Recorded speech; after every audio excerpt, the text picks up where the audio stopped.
fi man takallama bi kalimatin yudhiku bihan nas. Hari ini kita akan belajar apa hukum jadi pak lawak. Okey, apa hukum jadi pak lawak? Maharaja lawak, apa hukum? Kalau ustaz lawak, depa panggil saya ustaz raja lawak. Astagfirullah. Di mana saya lawak? Tuan-tuan, berapu berbual. Baik, apa hukum jadi joker? Merena joker.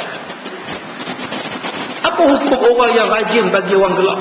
Membohong dalam menggelapkan orang. Ini ada 4 hadis kita akan baca berkenaan dengan hukum menjadi pak lawak ni. Jadi tuan-tuan, bolehlah sebar-sebarkan hadis-hadis yang kita baca ni. Sebab sekarang ni orang suka sangat jadi pak lawak, jadi menggelapkan orang. An Abi Hurairah qala qala Rasulullah sallallahu alaihi wasallam innar rajula latakallamu bil kalimati la yara biha ba'san yahwi biha 70 kharifan finnar. Hadis hasan.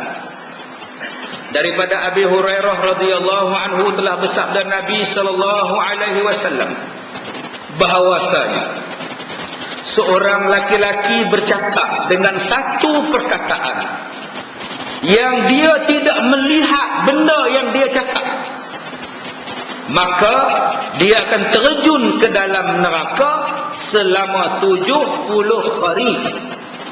Dia jatuh dalam neraka selama 70 kharif. 70 kharif ni apa? Selepas ni kita huraikan. Dia tak tengok benda tu.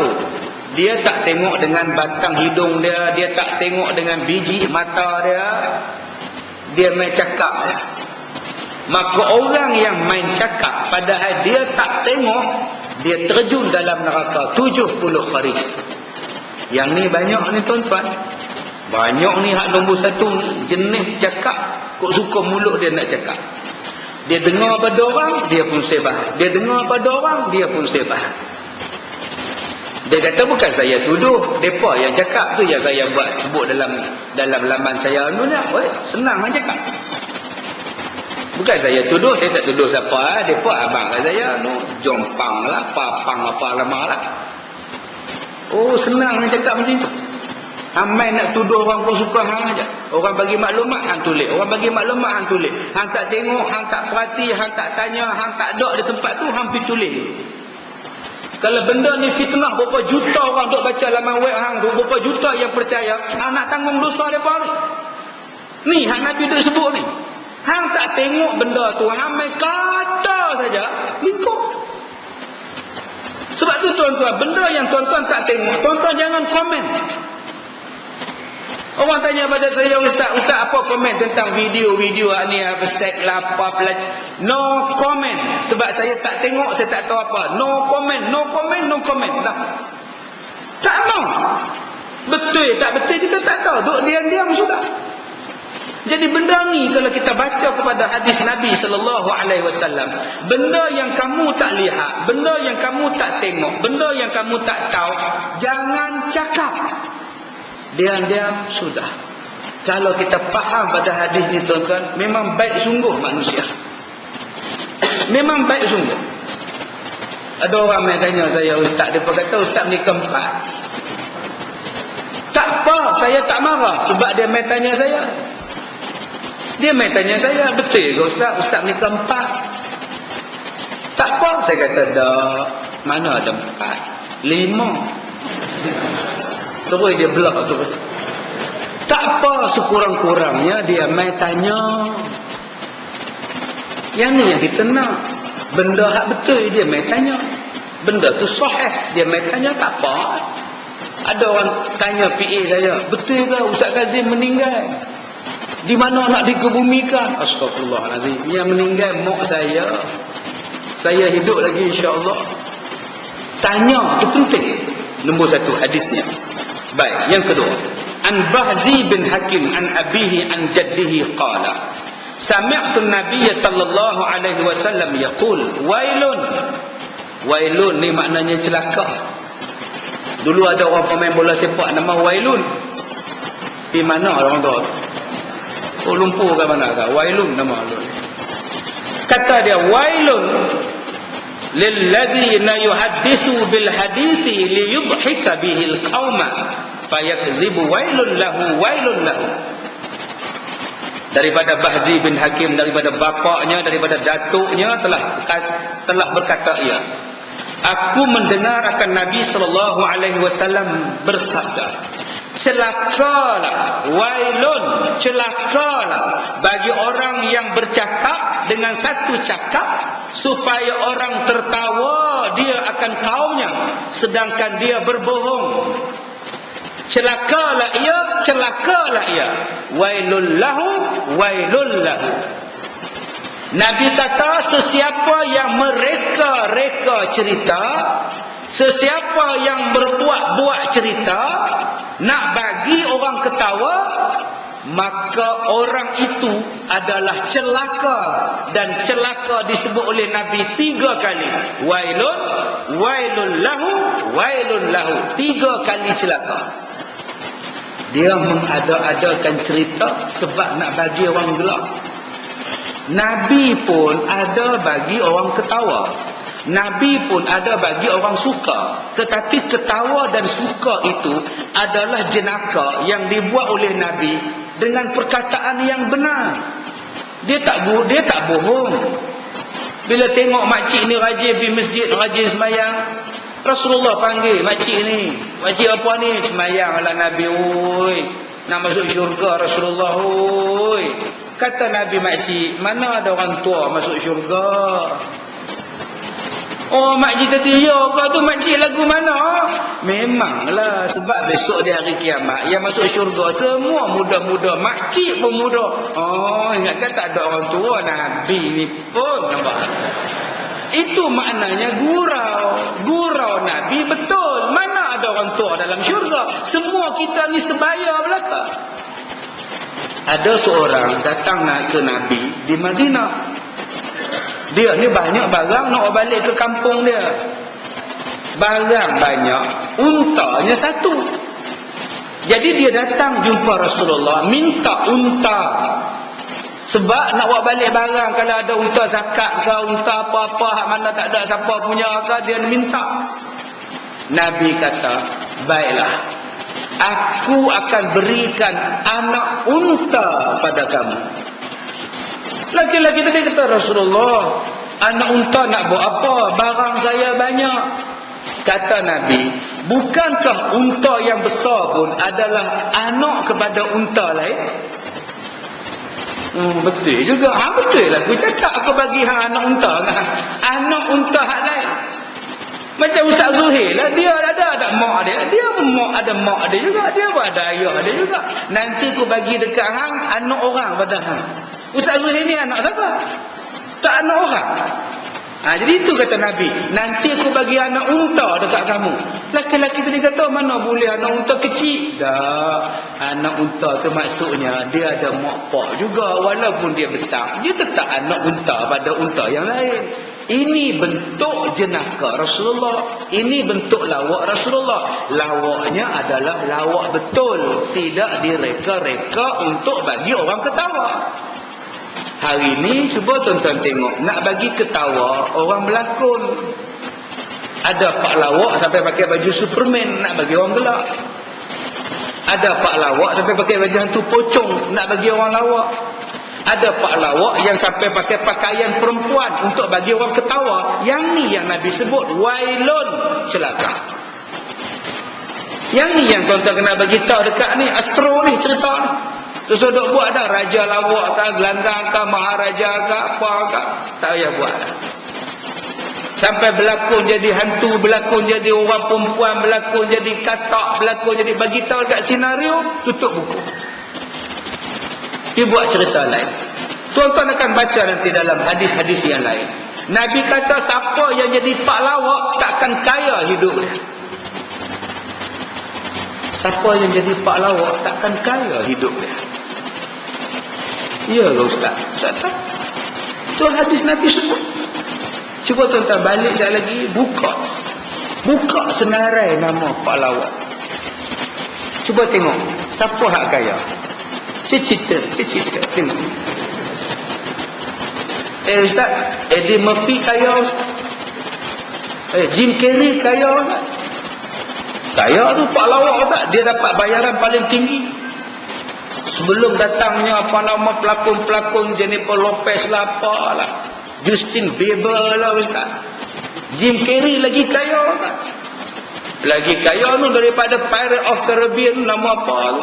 Sekarang hak paling mahal Pirate of Caribbean lah pelakon. Nama apa? Lupa. Orang muda ni tahu nama apa? Nama apa? Tu paling mahal tu pelakon lelaki-lelaki.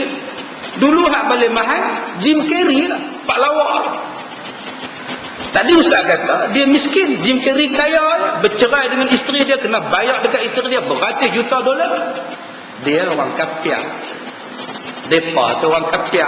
Dalam Quran Allah Ta'ala sebut dah, orang kafir ni memang Allah bagi. Dia nak apa pun Allah bagi dalam dunia. Memang Allah bagi, nak kata apa. Tapi di dunia saja, akhirat tak dapat. Dia minta apa pun dia bagi.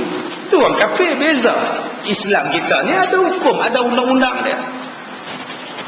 Tadi saya pergi satu syarikat orang Melayu kita. Bagus tuan-tuan, saya bersyukur. Kita tengok korporat Melayu, kolam berat Melayu kita, Islam kita. Saya buat ceramah di tempat dia tadi, Masya Allah. Bagus. Saya tanya dia, ni Mak Saleh ada kerja Arab, ada kerja dengan dia. Nak senang tuan-tuan, Mak Saleh nak kerja dengan Melayu. Mak Saleh tu perhati, saya masuk tengok hak botak ada, hak rambut tak ada pun ada, hak rambut banyak pun ada. Saya tanya Tuan Haji, berapa Tuan Haji bayar kat dia? CEO saja 100,000. Tu hak depan tu hak botak tu tak 60,000. 60,000 tuan-tuan gaji. Tuan-tuan kerja setahun baru dapat. Lepas sebulan, belum masuk rumah, belum masuk kereta, belum masuk kondominium lagi. Macam mana Tuan Haji boleh ambil mereka kerja dengan Tuan Haji? Bukan saya pihak, saya kena temuduga dengan mereka, bukan saya temuduga mereka. Dia nak ambil mereka tu kerja dengan dia, dia kena temuduga. Gaji berapa nak bagi kat kami? Nak tengok berapa banyak duit hang. Apa hang nak bagi kat kami? Apa jaminan dia? Nak tinggal negeri kami, nak pergi tempat hang. Masya Allah. Tuan-tuan. Cuma saya seronok tengok orang Melayu kita berjaya. Projek yang terbaru dia berharga 10 bilion. 10 bilion. Alhamdulillah. Mudah-mudahan berjaya. Ya, nanti tuan-tuan tengoklah dalam paper, dalam surat khabar, dalam berita nanti apa projek orang. Ya, yang sekarang dalam proses 3 tahun perencanaan saja, dan insya-Allah bulan 6 nanti akan bergerak di seluruh Malaysia. Ya, cukup canggih dia punya sistem yang terbaru yang akan dilancarkan. Jadi tuan-tuan, bila kita sebut di situ gaji saja beratus ribu, belum masuk semua-semua lagi, orang kafir dapat macam-macam. Saya tanya dekat dia, dekat sebulan berapa kos bayar gaji itu Haji? 7 juta tak kurang. Bayar gaji saja. Ini tuan-tuan, yang kita kena lihat. Jadi yang kita masukkan di sini terhadap orang Islam, dia ada peraturan dia. Orang kafir tuan-tuan tolak ke tepi. Memang orang kafir ni Allah Ta'ala bagi macam-macam. Apa pun dia boleh jadi kaya. Tuhan bagi macam-macam, sihat, seronok. Cuba tengok orang kafir, seronok. Seronok walaupun tak seronok. Macam mana Ustaz? Seronok walau tak seronok? Seronok. Pak ni duduk dalam ICU, duduk ha. Cuba tengok anak dia main jaga. Pakai skirt je. Pak tak seronok, anak seronok. Relax pakai skirt. Saya bila mak saya duduk dalam ICU selama 12 hari. Hospital swasta. 2 hari hospital kerajaan. Mana ada hospital swasta boleh baca Yasin? Saya satu sekolah membaca Yasin kat hospital. Heran semua orang, semua pakai serban, pakai jubah. Heran ni tuan, doktor-doktor Cina tengok, ini mana orangnya?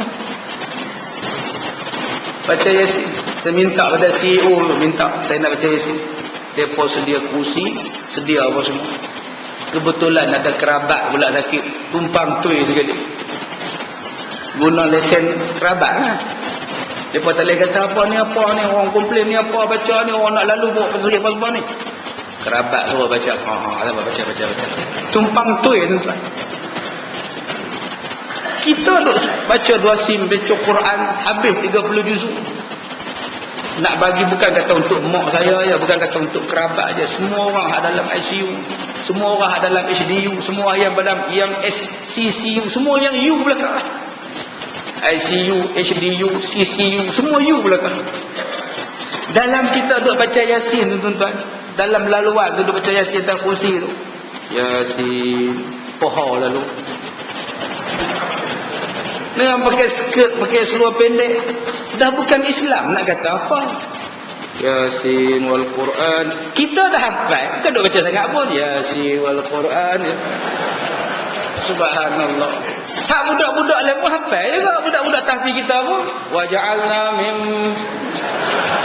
lah saya kata kat depa, bangun. Ubah kursi semua menghadap ke dinding. Baru semua tengok Quran waja'alna. Memang waja'alna semualah depan depa. Memang betul-betul dinding lah. Kalau menghadap ke laluan tak boleh baca tuan-tuan. Hak pakai skirt, hak pakai baju saja, seluar tak ada. Pakai seluar saja, baju skirt kan tak ada seluar, dia pakai baju saja. Dia ni pakai seluar tak rasa nak seluar ada ke tak ni. Tapi ini tuan-tuan nak kata apa orang kafir. Tapi tuan-tuan hari pertama baca. Mak saya masuk hari Ahad, hari Senin baca, hari Selasa baca. Alhamdulillah tuan-tuan. Allah yarham mak saya buka mata. Hari kedua baca. Yang kerabat tadi pun buka mata. Yang India hak dalam tu pun buka mata sekali. Ini saya tak bohong tuan-tuan. Dalam masjid. Saya tengok satu India tu. Kita tak lama tuan-tuan. Baca Yasin kita minta pada Allah tuan-tuan keluar. Ada satu pesara TMB orang Melayu kita. Hak tu lagi teruk. Hak isteri main duk lak, duk angkat kaki tolak, nak pergi senaman lemak lagi angkat tangan. Meter sak tinggi sak rendah. 4 hari keluar, relax je keluar. Balik dah bang. Balik okey dah. Astagfirullahalazim. Tuan-tuan, ni kesan tuan-tuan. Ada satu orang yang duduk dalam HDU. Dia kata ustaz, dia bagi nama ustaz nak tumpang. Bapak saya dah 3 bulan stroke, tak boleh bercakap. Ni nama dia ustaz. Ustaz boleh baca tak? InsyaAllah saya bacakan malam ni. Malam kedua mak dia main, naik kursi roda. Kok dia main, adik dia main. Nak ke mana makcik saya tanya. Suami dah boleh bercakap ustaz loh, kata dia. Suami yang mana pula? Saya baca lagi. Anak dia hak suruh baca, yang bagi nota ni. Patah balik ustaz, ayah dah boleh bercakap ustaz. Alhamdulillah ustaz. Ni tuan-tuan bacaan Yasin. Ni yang kata mukjizat wa nunazzilu minal Quran ma huwa shifaa'un wa rahmah. Ni dia tuan-tuan. Bila dah sampai seminggu, Cina-Cina ni pula main tanya. Ini malam taklah baca. Ni dia. Pasal dia tengok pak dia okey, dia tengok mak dia, pak dia hak duduk dalam tu boleh makan, boleh buka tiup oksigen pakai hak pekuk. Tidak ada masuk mulut wayar tu, cabut main pekuk. Mula-mula dia pun marah juga pasal dia orang bacalah bisin apalah. Nurse tu kata ni doa punya, semayang punya, doa punya. Bila masuk kali kelima kita buat seminggu, pak dia okey, dia main tanya pula. Ini malam kalau baca. Bila mau baca kasih tahu, dia pun nak datang juga tuan-tuan. Jadi ini yang kita lihat. Bila kita ni pakai Quran, bila kita tunjukkan Quran tuan-tuan, sebenarnya orang bukan Islam akan tertarik pada kita. Ada orang bukan Islam yang bawa air pada saya, minta jampi untuk anak dia, minta jampi untuk mak dia. Bila kita tengok kita duduk baca, kita duduk jampi, dia pun bawa sekali. Malah ada yang bawa air Syafi'i yang saya bawa malam ni, yang 30 juzuk yang saya duduk baca, budak-budak baca tu. Hospital ni jual di kedai dia, di kafeteria tu jual air ni. Depa beli bagi ke anak depa. Ini you punya. Saya kata ya, sekolah saya punya. Jadi tuan-tuan bila saya buat macam itu tuan-tuan kesan dia sangat. Mak saya dia jatuh 60, darah tinggi atas 60, bawah 20. Doktor kata ustaz cepat, mak ustaz kritikal. Buatlah apa yang ustaz nak buatlah. Saya baca Yasin tuan-tuan. Baca Yasin, naik balik 128, naik 50, naik atas balik. Doktor kata amazing. Doktor bagi tahu saya ustaz, terimalah hakikat. Kami dah cuba sedaya upaya. Malam Ustaz Zuhair telefon saya hari Ahad malam, dia habaq pada saya pukul 12 malam. Kami dah sedaya upaya dah Ustaz untuk tolong mak Ustaz, tapi kuman terlalu banyak. Kami jangka pukul 6 pagi ni habis. Ustaz redha lah Ustaz ya. Saya kata saya redha. Mak saya duduk di hospital mereka 12 hari. Padahal jangkaan mereka pukul 6 pagi dah ada. Itu jangkaan doktor. Jangkaan Allah lagi kuat, lagi berkuasa, lagi hebat. Jadi tuan-tuan cuba buat amalan selalu. Untuk kita bila sakit baca Quran, bila kita sihat baca Quran, bila orang sakit kita baca Quran. Tuan-tuan di sini hafiz Quran. Kalau tuan-tuan belajar di Pakistan, Ustaz Zuhair ni mengaji hafiz Quran di Pakistan. Di Pakistan undang-undang dia kalau sakit, kalau demam kena hafal Quran. Saya pelajar tahfiz di Malaysia. Kalau pelajar tahfiz di Malaysia, kalau demam tidur di asrama. Mana Kazim, Ustaz dia demam, dia tidur. Di Pakistan lain, yang mana demam dia kena baca Quran. Sebab orang yang baca Quran, Quran itu jadi ubat dan Quran itu menyembuhkan. Lagi sakit, lagi kena baca. Kita pula hari ni kalau sakit malah baca. Duduk di rumah menung, kenapa mak? Kepala menung. Tapi remote dekat tangan, pak. Cuba tasbih dekat tangan. Sekarang tasbih kita bukan lagi tasbih. Tasbih kita ialah remote. Pak buka dalam sakit kepala tu. Pak gusti. Pak tak lagi bola. MU lawan dengan Chelsea. Tapi sakit kepala. Cuba ambil Quran. Orang yang sakit kepala baca surah Al-Waqi'ah. Kenapa tak buat surah Al-Waqi'ah? Orang sakit kepala. Untuk orang sakit kepala, migrain, kanser, amalkan Al-Waqi'ah. InsyaAllah. Bahagian kepala yang mana duk sakit bahagian kepala, migrain, sakit kepala sebelah, kanser di kepala, amalkan selalu suratul Waqi'ah. InsyaAllah tuan-tuan. Okey, tadi Ustaz kata baca Quran tu ubat. Kenapa mak Ustaz meninggal juga? Dah hajat nak kata apa? Hajat. Itu pun Allah Ta'ala panjangkan umur dia. Saya baru balik umrah dengan dia. Baru balik umrah. Seminggu lepas balik umrah dia sakit. Balik daripada umrah Allah cuci dosa. Lepas balik pula sakit, Allah hapuskan dosa. Menghadap Allah dalam keadaan bersih pada Allah. Alhamdulillah. Apa masalah? Jalan macam biasa. Cuma dia sakit buah pinggang. Yang sebelum ni tak tahu yang dia tu sakit buah pinggang. Tiap-tiap bulan buat check up, tak tahu yang dia ni ada. Doktor pun tak dapat kesan. Sebab orang dia okey. Kaki tak bengkak, tangan tak bengkak, semuanya okey. Kencing elok, buang air elok. Jadi tak ada masalah. Bila masuk ke hospital, baru tahu rupa-rupanya buah pinggang dia rosak. Tak boleh berfungsi dah. Kuman dah berebak seluruh badan. Jadi tuan-tuan, bila kita ingat itu cara bentuk kematian, itu adalah bentuk kita nak habis nyawa. Nak kata apa? Ya, kita usaha saja. Baik, hadis ketiga. An Anas qala tuwfiya rajulun min ashabi faqala ya'ni rajulun abshiri bil jannah faqala Rasulullah sallallahu alaihi wasallam awala tadri fala'allahu takallama bima la ya'nihi aw bakhila bima la yanqusuhu. Daripada Anas katanya, mati seorang daripada sahabatnya, maka berkata ia, yakni seorang sukacitalah kamu dengan syurga. Maka sabda Nabi sallallahu alaihi wasallam, seorang laki-laki mati. Bila mati, sahabat-sahabat kata syurgalah dia. Nabi menjawab, adakah tiada kamu tahu? Maka barang kalian bercakap ia dengan barang yang tidak diperdulikan dia, atau kikir ia dengan apa yang tiada mengurangkan dia. Nabi pun sebut ia kepada kita satu perkataan. Kalau kamu nak cakap satu-satu benda, cakaplah benda yang memberi manfaat. Jangan bercakap sesuatu benda yang orang tak peduli. Dan janganlah kamu kedekut dengan satu benda yang baik.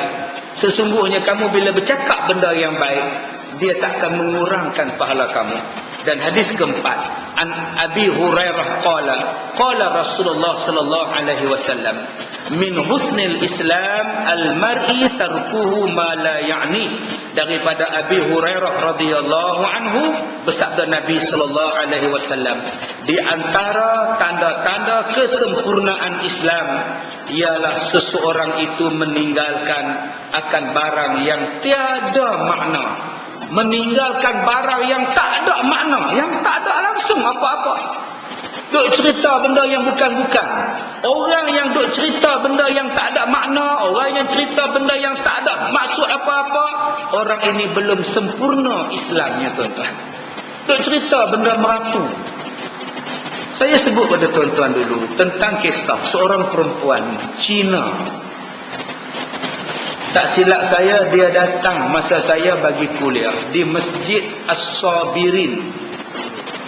Ya, dia datang. Di sini pun datang. Di sini pun dia datang. Dia bukan Islam, dia datang kuliah kita. Masjid As-Sabirin pun datang, di sini pun datang. Tuan-tuan, saya sebut pada tuan-tuan, saya pergi ceramah di Johor pada bulan 2 yang lepas. Sepatutnya masa saya ceramah di Johor, saya nak jumpa dia sebab ada berita gembira, khabar gembira. Dengar-dengar ceritanya dia nak masuk Islam. Dia dengar CD saya sejak 3 tahun yang lepas. Ini 2011, masuk tahun keempat dia dengar CD saya. Tak silap saya, gambar dia ada dalam CD yang bertajuk Artis. Ya, tuan-tuan boleh cari CD lama, tajuk dia Artis. Gambar dia ada. Saya ceramah di Johor, dia datang kuliah subuh. Saya ceramah pagi, dia datang dalam surau, dia duduk depan sekali dalam surau. Orang semua pakat heran pada dia. Tak pakai tudung, pakai baju kurung, duduk kat depan sekali. Orang cuek dia. Di Masjid As-Sabirin orang cuek dia. Pasal dia tak semayang. Duduk kat kaki 5 kat tangga masjid. Tua tak semayang. Orang kata, mainlah semayang, makcik tu kata. Telekung ada kat dalam. Dia jawab, mau semayang apa? Saya bukan Islam. Kalau tak Islam ramai, pasal apa? Dia jawab, saya mau dengar ceramah Ustaz Kazim. Tuan-tuan, saya dah sebut benda ni pada tuan-tuan dulu. Bila saya pergi ke Johor, dia sakit, dia tak boleh bangun. Anak dia beritahu, Ustaz, Umi tak dapat datang. Dia sakit pinggang, tak boleh bangun. Saya kata tak apalah, mudah-mudahan Allah rahmatkan dia dengan masukkan dia dalam Islam. Hari ni tak masuk, mungkin 2-3 hari lagi dia masuk. Seminggu lepas saya balik daripada Johor, anak dia telefon, Ustaz, mak saya akan masuk Islam pada malam ini 9:30 malam. Alhamdulillah, makbul juga doa kita. Jadi mak saya minta ustaz tolong bubuh nama Islam dia. Saya kata saya suka dengan nama Nur Hidayah. Dia balas balik mesej, dia kata, Ustaz, mak saya sangat suka dengan nama ini. Terima kasih Ustaz. Mak saya ucap terima kasih. 9:30 malam hari Ahad dia masuk Islam. Hari Jumaat Ahad selupa masuk Islam.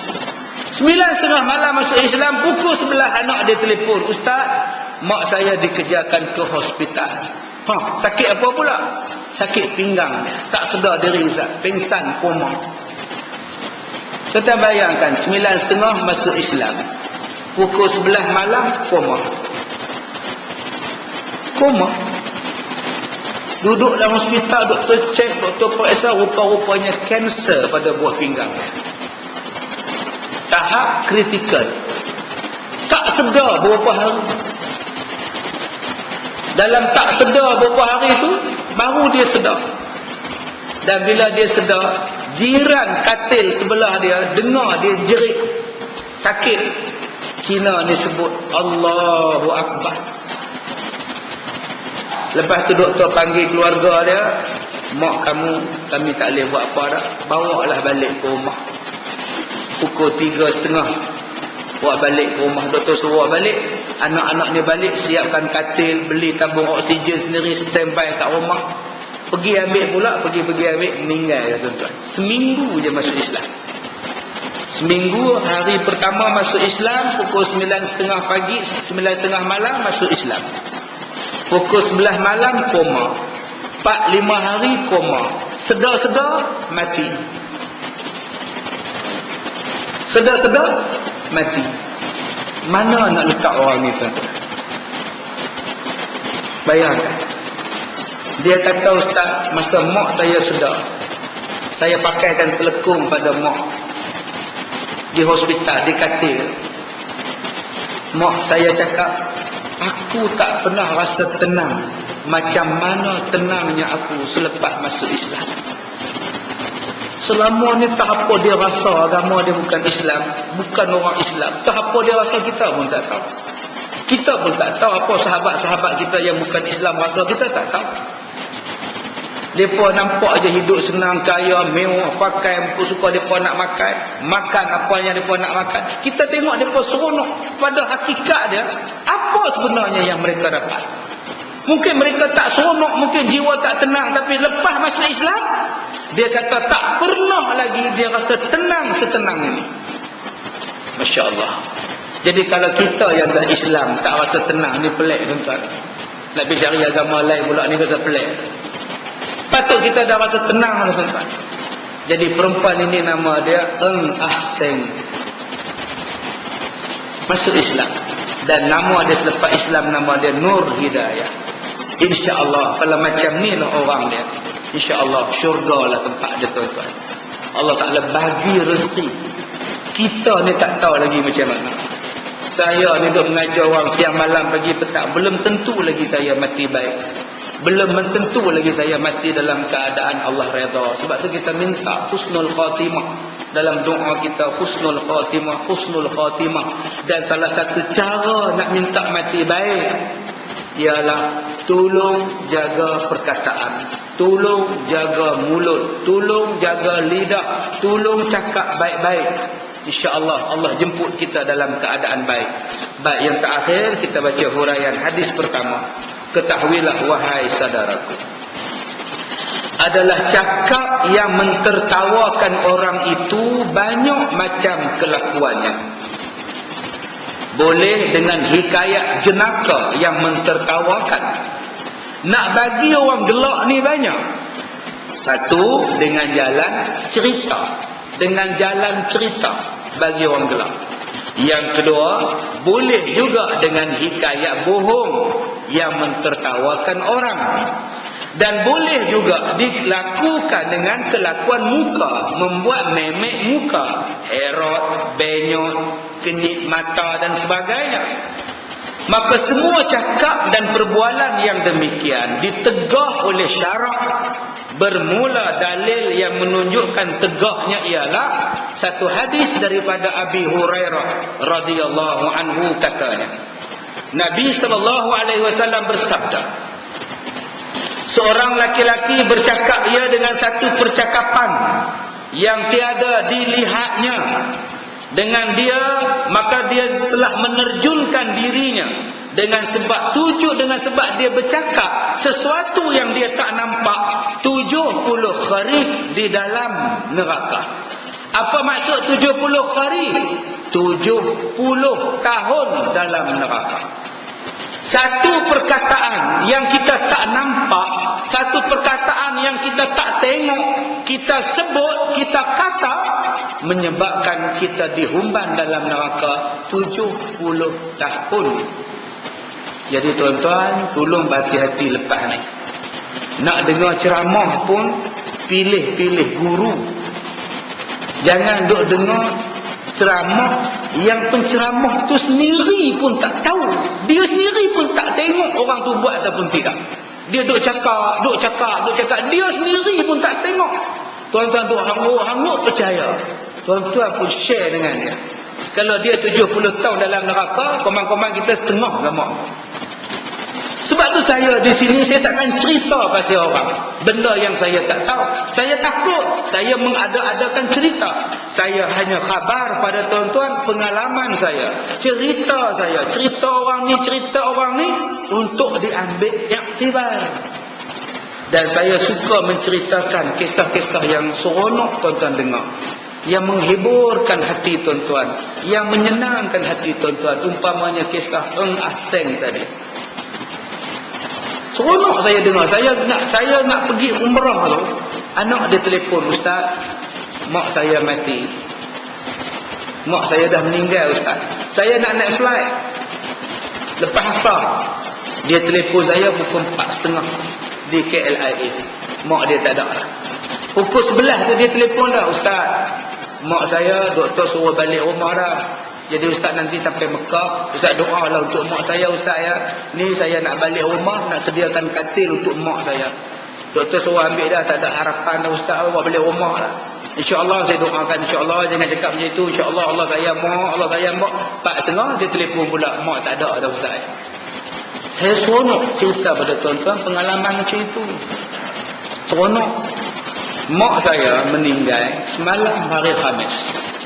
Tetapi pada hari Isnin ada kawan saya meninggal. Umurnya 92 tahun.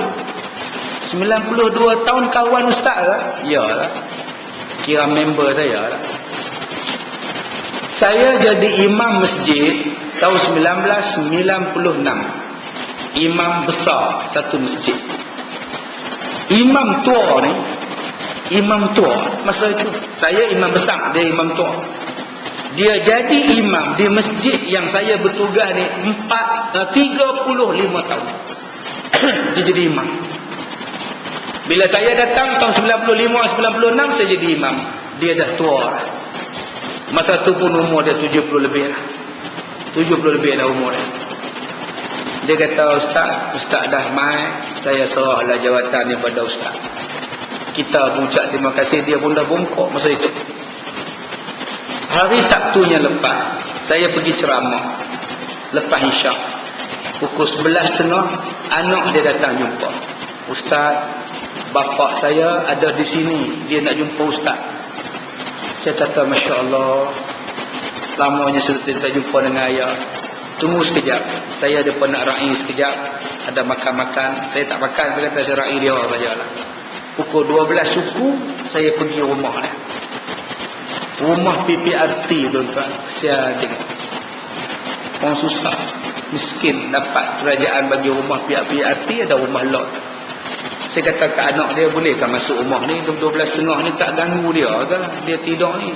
Dia kata, "Tak Ustaz, memang dia nak jumpa Ustaz." Saya pergi tu tuan-tuan, tasbih di tangan. Subhanallah. Pukul 12 suku saya pergi, 12.20 saya masuk 12.30 duduk zikir. Subhanallah. Umur 92 tahun. Allah pelihara mata elok, telinga terang. Zikir lagi. Saya kata, "Pak Ji, kenal tak saya ni?" "Tenang, Ustaz Kazim."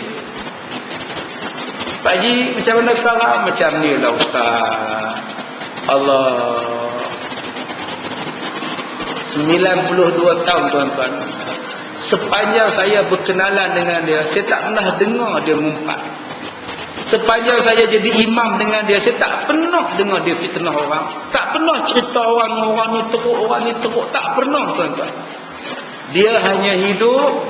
Orang upah dia baca tahlil di kubur setiap hari Jumaat. Satu kubur dia baca RM50 orang upah dia. Waris upah. Itulah yang dia makan. Seminggu dia dapat 100. Itulah yang dia bagi isteri dia makan. Saya tanya pada dia, "Mana Mak Ji?" "Mak Ji bilik sebelah. Pinggang tak boleh lah tu. Pinggang rosak lah Ustaz. Tak tahulah kami dua-dua ni." Saya kata, "Sabarlah Pak Ji, insya-Allah. InsyaAllah Ustaz." Terus baca doa ni Pak. Terus baca doa. Ya Allah. Saya tak lama nak tengok. Saya kata, "Mak saya pun sakit teruk. Pak Ji ni 92. Saya balik rumah hari Ahadnya, hari Isnin pagi dia pun telefon, "Ustaz, Pak Ji dah tak ada lah." dalam keadaan masih lagi boleh berdoa, masih lagi boleh berzikir, masih lagi boleh doakan saya pula. Masya Allah. Sebab tu saya katakan tadi, bila tuan-tuan pelihara mulut, tuan-tuan pelihara, jaga elok-elok mulut, Allah pelihara mata, Allah pelihara telinga, sampai pada satu tahap Allah pelihara akal. Sampai dekat 100 tahun pun masih lagi sihat. Dalam tahun ini saya kehilangan 3 orang rakan saya yang tua-tua. Satu Pak Engku, satu Baba, satu lagi Haji di Teluk Intan. Tuan-tuan masih ingat saya ceramah, satu ceramah saya kata kawan saya di Teluk Intan, pencin RTM, umurnya 80 lebih. Matanya tak ada spek, telinganya tak pekak, giginya sama, cantik gigi dia. Pakai gigi palsu. Memang sama. Tuan-tuan ingat tak ceramah tu? Meninggal tak tuan-tuan? Minggu lepas, 2 minggu lepas meninggal. Sehari sebelum dia meninggal tuan-tuan, dia boleh tahan bah berhenti, dia naik, dia picit loceng, dia turun di rumah anak yatim, dia masuk dalam pejabat, dia bagi duit untuk anak yatim sedekah, dia tunggu balik balik rumah dia, besok meninggal. Dia ni tiap-tiap bulan bagi duit kat saya, walaupun umur dia dah 89 tahun, 87 tahun. Dia pergi Mesir dengan saya, umur dia 82 tahun. Tapi Tuhan pelihara tuan-tuan. Sebab mulutnya, sepanjang saya berkenalan dengan dia, dia tak pernah kutuk orang dan cerita tentang hal orang. Patutlah dalam hadis ni Nabi sebut tentang kepentingan menjaga mulut. Sampai Nabi kata celakalah bagi orang yang tak jaga mulut. Sampai Nabi sebut 3 kali, celakalah orang yang tak jaga mulut. Sampai Nabi kata orang yang tak jaga mulut, dia terjun dalam neraka 70 tahun, dihumban dalam neraka, hanya sebab dia bercakap sesuatu yang dia tak nampak, tapi dia cakap macam dia tengok. Dia tak tengok benda tu, tapi cara dia hurai macam dia tengok orang tu buat. Yang ni yang saya sebut tadi pada tuan-tuan. Tolong pilih guru, tolong pilih penceramah, tolong tengok benda ini supaya tuan-tuan tidak jatuh kepada syubhat. Baik, bohong di dalam cakapan dan bualan dan cerita hikayat supaya orang tertawa dan suka berlekah, berdekah-dekah mendengarnya. Ini saya akan hurai pada bulan hadapan insya-Allah. Jadi hadis pertama sebut, sesiapa yang bercakap sesuatu yang dia tidak tahu dan dia cakap pada orang macamlah dia tengok, padahal dia tak tengok pun benda itu, maka dia telah menempah untuk diterjunkan dalam neraka selama 70 tahun. Jadi kita doa sama-sama supaya Allah pelihara diri kita, Allah pelihara lidah kita, jangan bercakap benda yang tak kita ketahui, dan jangan mendengar cerita yang kita sendiri tidak pasti ceritanya. Jadi tuan-tuan yang dirahmati Allah, insya-Allah kita ada kuliah subuh pagi besok di Masjid Hidayah Taman Melawati, dan pagi besok di sini 9.30 pagi, bukan pukul 9 ya, pukul 9.30 pagi kita akan buka kitab fiqh dan kitab tauhid, dan malam besok di surah Mustaqim ialah forum perdana insya-Allah. Tajuknya berkenaan kepentingan remaja. Jadi tuan-tuan, saya ucapkan ribuan terima kasih ada yang solat jenazah gaib, baca yasin dan sebagainya daripada seluruh Malaysia untuk Allah yarhamah ibu saya, almarhumah ibu saya. Saya ucapkan terima kasih. Walaupun ibu saya meninggal semalam, dikebumikan semalam, dan hari ini saya mengajar macam biasa. Orang tanya, Ustaz tak ada rehat? Nak rehat di rumah nak buat apa? Saya dah bela dia lama, dah jaga dia lama, dia redha, tak ada apa masalah. Dan mengajar dia lagi bagus. Pahala saya mengajar ni dapat pada dia. Kalau saya duduk di rumah tengok TV, duduk menang, adik-beradik menyembang, pakai duduk lawan teriak, nak buat apa? Menangis, ku menangis, apa nak buat? Baik saya mengajar, beribu-ribu pahala saya dapat. Niat ya Allah, pahala ni ku sedekah pada mak aku ya Allah. Kan mulia tu tuan-tuan. Dan saya pesan pada tuan-tuan yang ada ibu, yang ada ayah, peliharalah ibu elok-elok, peliharalah ayah elok-elok. Jangan lawan, jangan bantah mak. Jangan bantah. Saya tak pernah bantah mak saya, tuan-tuan. Daripada kecil sampai mak saya suruh menikah pun saya menikah. Padahal saya baru habis belajar, umur saya 22 tahun, kahwin dengan siapa mak tu, dengan budak tu. Mak suka sangat perempuan tu. Aku suka mak lah mak. Tak pernah bantah, tuan-tuan. Jadi saya minta kepada tuan-tuan, jadilah anak yang tak pernah bantah mak. Jangan kecilkan hati ibu, jangan lawan mak. Bila tuan-tuan dah mati ayah, bila tuan-tuan dah mati ibu, baru tuan-tuan tahu menyesalnya, sedih. Sebab tu apa permohonan ibu, buatlah. Jangan tuan-tuan makan sedap-sedap, ibu di rumah tuan-tuan tahu makan ke tidak. Kita kadang-kadang makan di restoran sedap-sedap, tapi tak pernah fikir mak aku makan apa. Kadang-kadang kita tidur dengan isteri kita, kita tak mau tidur dengan mak kita. Apa salahnya bila mak kita mai di rumah kita, bagi tahu dekat isteri, mak, malam ni abang tak mau tidur dengan mak, abang nak tidur dengan mak. Mak kita datang, teman dia tidur. Jangan bagi dia sedih, jangan bagi dia kecil hati. Saya bila jadi pada mak saya, terasa, tuan-tuan, macam-macam wayar masuk dalam mulut mak saya, badan mak saya, tangan, kaki, semua wayar masuk. Masa tu, ya Allah, kalaulah dia boleh sihat, aku nak buat baik lagi, ya Allah, aku nak buat baik lagi, ya Allah. Tapi setakat tu saja Allah bagi pinjam mak saya. Jadi tuan-tuan yang masih lagi ada mak yang Allah bagi pinjam sampai sekarang, buatlah elok-elok, jangan bantah, jangan sakitkan hati dia, layan dia elok-elok, cium dia selalu, peluk dia selalu, pimpin dia selalu, duduk makan dengan dia, teman dia. Jangan tinggikan suara pada dia, telefon dia selalu, balik kampung, ziarah dia. Jangan dah mati baru sibuk nak balik, ziarah dia. Sabtu Ahad ada kelapangan balik, bawa mak jalan, bawa mak jalan-jalan, pergi melawat sana, melancung sini, bagi dia seronok. InsyaAllah, tuan-tuan, mak kita dah tua ni, dia tak mau duit kita lah. Yang dia nak ialah perhatian daripada kita, yang dia nak kasih daripada kita. Saya ucapkan terima kasih semua. InsyaAllah kita jumpa pagi besok. Wabillahi taufiq wal hidayah. Assalamualaikum warahmatullahi wabarakatuh.